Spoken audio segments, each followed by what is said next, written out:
Hello everybody. In this video we're going to be taking a look at distance versus time graphs. We'll look at some sample questions, we'll pull out some key information, and we'll talk about further applications. So if we look at the provided graph we have on the left here, we're looking at distance from home. This is important because remember we can tweak this very slightly and it will make a big difference. Distance from home is relative obviously to this person's house. If we took out the word from home there, or maybe added the word total and took out home to be a little bit more clear, remember that would kind of always be running. That would always be increasing, just like when you wear a Fitbit, right? It's never going to go down. Your total distance for the day, your total steps for the day would always be increasing. But if we're talking about how far you are from your house, obviously at some point during the day you go back. So we have that kind of down or negative section towards the end here. Okay. It seems like the boxes are moving by 10 every 2 or 5 kilometers per unit box. On our y-axis, we're looking at physical time, 2 p.m., 3 p.m. And let's make a little note here, just to be clear. We see that it spans around 6 boxes, and that's 1 hour. So we might have to answer some questions where maybe it doesn't work out perfectly. Not everything's going to land on an exact hour, just like you don't do every event at an exact hour mark. So what is each box representing here? If we break that down, 1 hour, if we think of it as 60 minutes, okay, we could simply divide that by 6, and we get each box being 10 minutes.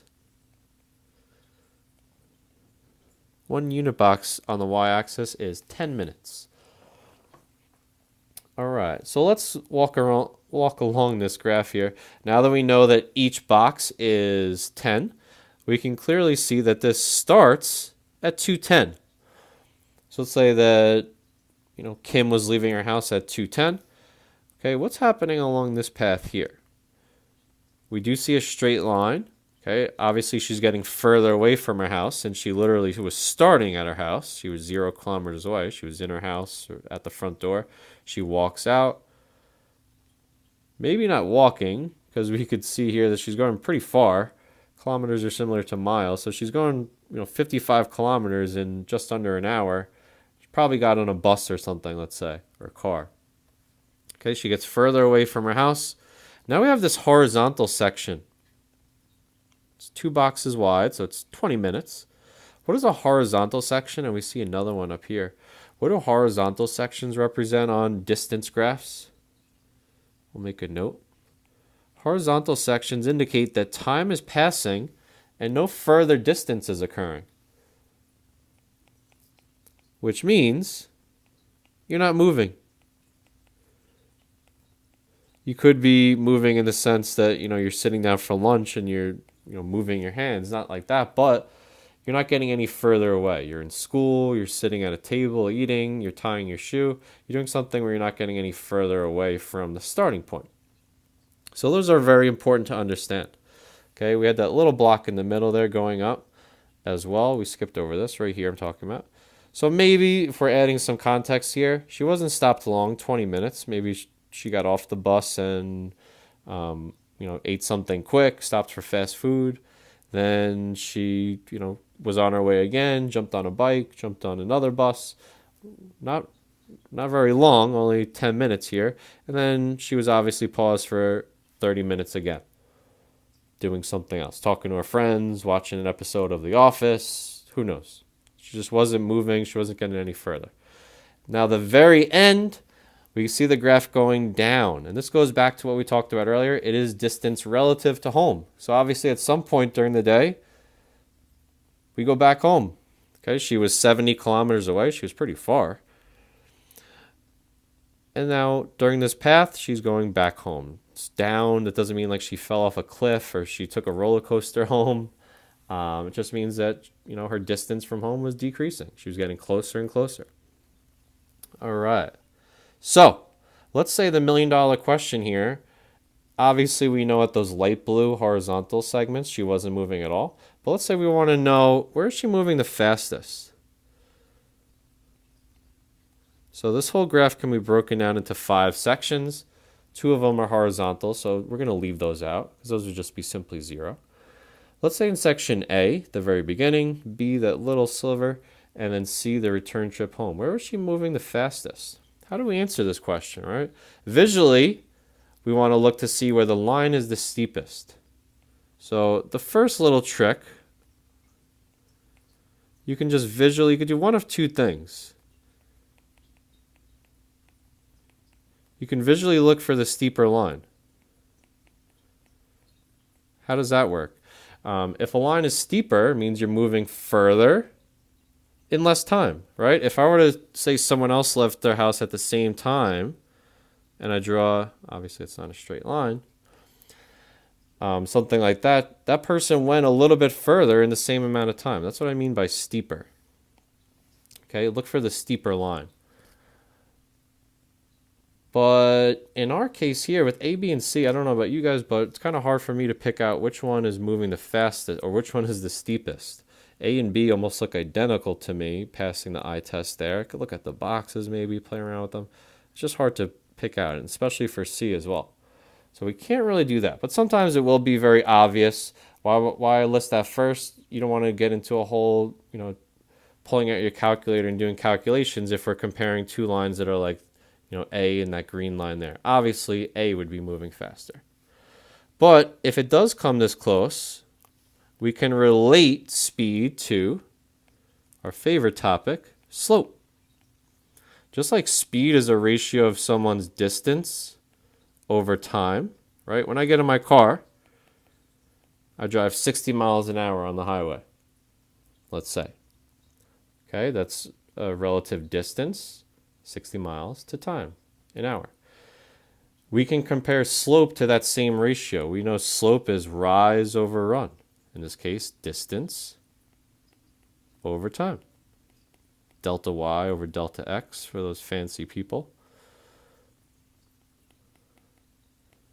So basically we're treating this graph like our, graphing 101 lessons where we start doing, picking out rise and run and counting boxes and stuff.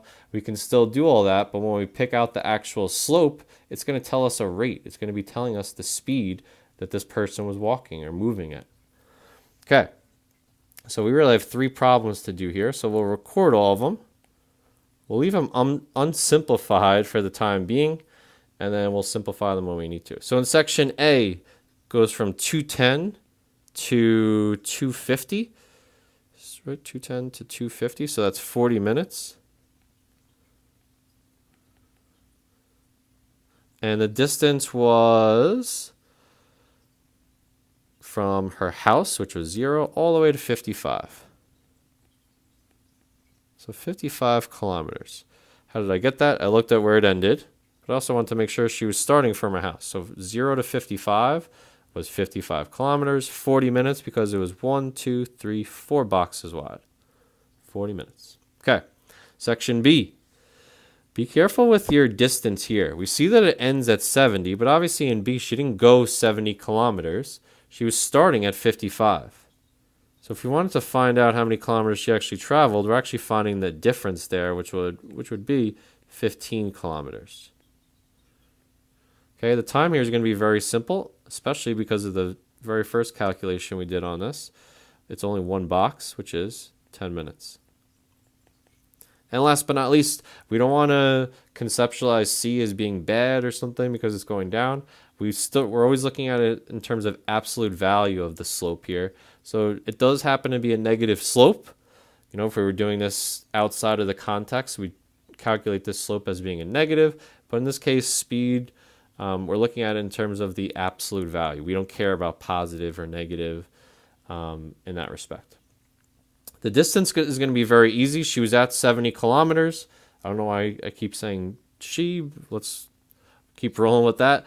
She was at 70 kilometers, and she made it all the way back home. So she's at 70. She made it back to 0. Obviously, she went 70 kilometers. The time, it looks like it was a full hour plus this little sliver here.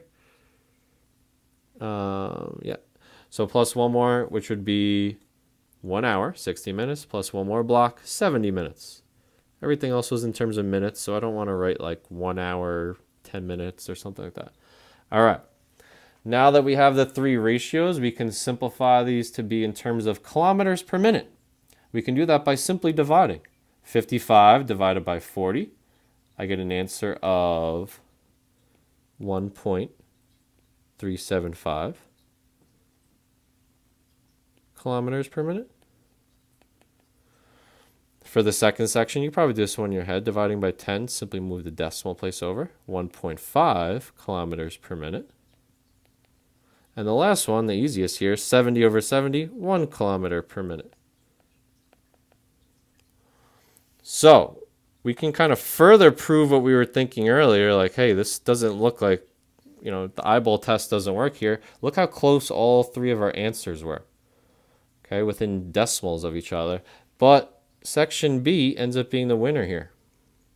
You were traveling the fastest in section B. It does happen to be the shortest interval. Maybe that's why it's a little tricky as well. It's the shortest amount of time, so that line doesn't look as long as A or C. But you are moving at the fastest rate, 1.5 kilometers per minute. Definitely also proves that this person probably wasn't walking there. If you're asked to kind of tell a story about it, you do want it to make realistic sense. That would be very, very fast to be walking or even running. You'd probably be an Olympic sprinter at that rate. But that covers everything that we had to talk about with distance versus time graphs, observing them, looking at the axes, knowing what the major sections mean, returning back to the x-axis. What do horizontal lines mean? We said no movement. And then last but not least, if you're ever asked to perform a calculation or observe where someone's moving the fastest, we're connecting that to slope. While eye tricks and eye tests work, hey, where is the line the steepest? It's also important to know how to do it mathematically by connecting speed to slope, or rise over run. What is the vertical change over the horizontal change, or the distance over the time? Okay, hopefully this was helpful. If you have any further questions, comments, or concerns, please let me know, and have a great day.